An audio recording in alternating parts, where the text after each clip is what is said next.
At Ruthven Park, a daily bird census is conducted to help inventory the bird populations found on the property. Now, a bird census is a standardized form of birding in which the same route is followed, it starts at the same relative time, and the same amount of time is taken to complete the census. This standardized form of birding helps remove some of the variables and allows the data to be compared to itself statistically.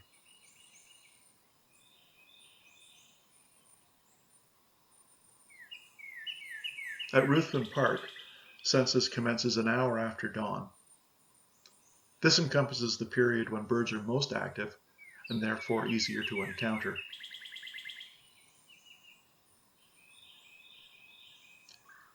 The census route, which is about 2.5 kilometers long, samples a variety of habitats.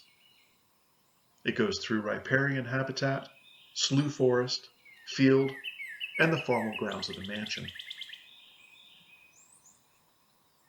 Along this route, all birds that are observed or heard are recorded. Care is taken not to double count the birds, so a good spatial memory is required. At the start of the census, weather conditions and temperature are recorded.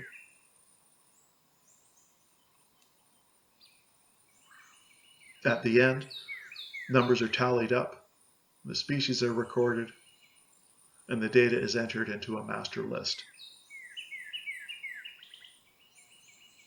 As the season progresses, the leaves become more lush, and birds are harder to observe, so a good knowledge of bird calls is very important, since often you will hear them rather than see them. In this case, an electronic device is being used to record the observed birds, but a good old-fashioned notepad and pencil work as well. The numbers generated from the bird census give the diversity of the birds found on the property and their relative abundance over time. Migrants will peak during the spring and fall, while the resident birds will be encountered throughout the whole time.